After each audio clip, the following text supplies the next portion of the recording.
Mr. Peter Ying San Mao, who is a Chinese foreign exchange trader. How would you prove the existence of Allah to a non-believer?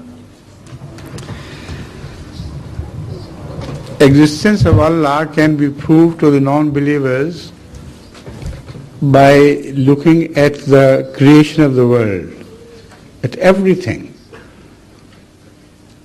It's amazing how scientists close their eyes to these things. In my book, Revelation, I have revealed many things which are positive proof that evolution is not blind evolution. Everything created has a purpose and has a mechanism which cannot come into being automatically through any evolution. First of all, there was a question of genes, and the scientists know that there are genes and they cannot give any evidence of their evolution. Where did they come into? Where did they start from?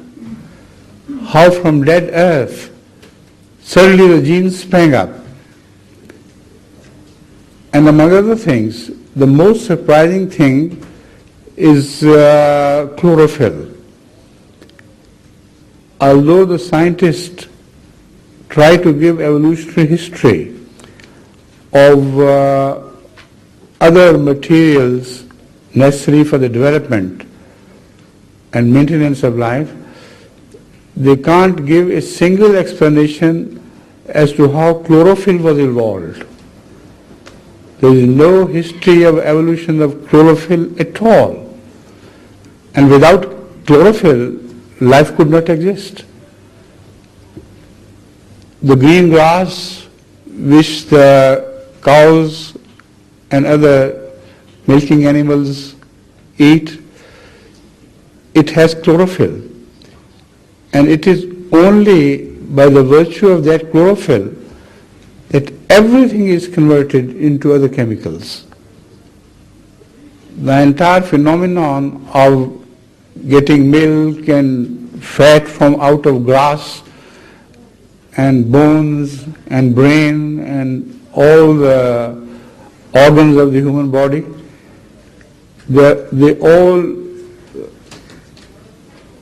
are due to the presence of chlorophyll, without which these bodies could not exist.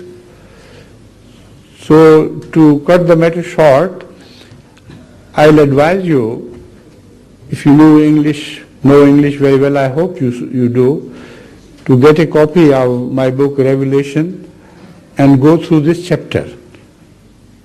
You'll be amazed to find that the question raised against the scientists, which can never be answered by them.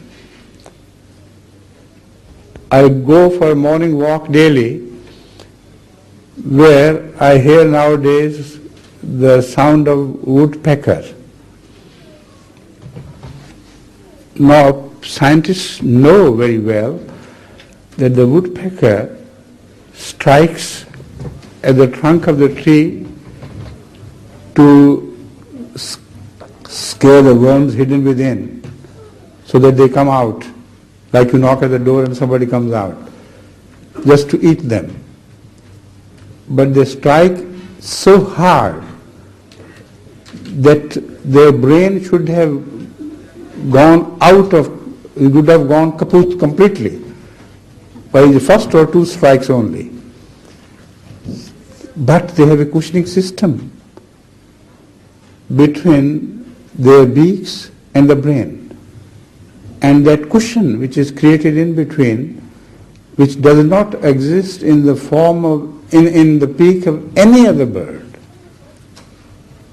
only in the beak of the woodpecker. That takes the load and cushions it, so the strike force, so that it is subdued when it reaches the brain.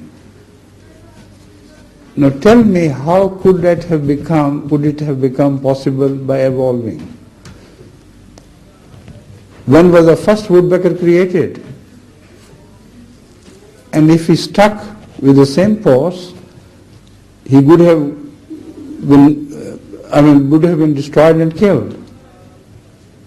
But how many generations of woodpeckers were killed before they evolved to this state? When they were killed, what was left there for evolution at all to work on woodpeckers? So if you open your eyes, you can see the existence of God day and night in everything created. Consider yourself. You have a beautiful design. You have eyes, you have brain, you have ears.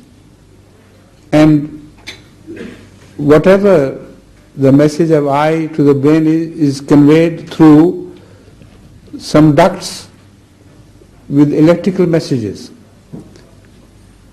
And they are preserved in the brain somewhere. So much so that you remember the incident of seeing something from your childhood, and it is preserved in the brain, and whenever you want to recall it, you immediately get it. Where is it preserved and how this system of brain works and so on and so forth?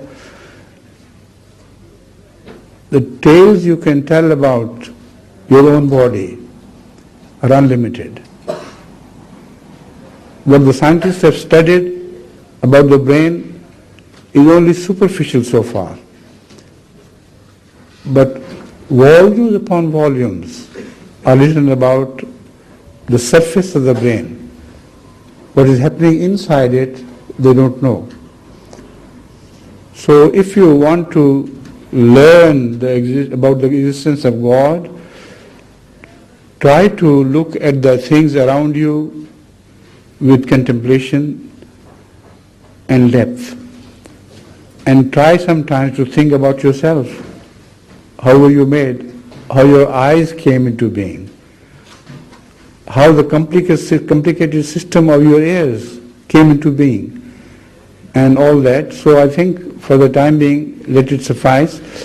And I hope you will read the relevant chapter in my book, Revelation, where all these things are answered.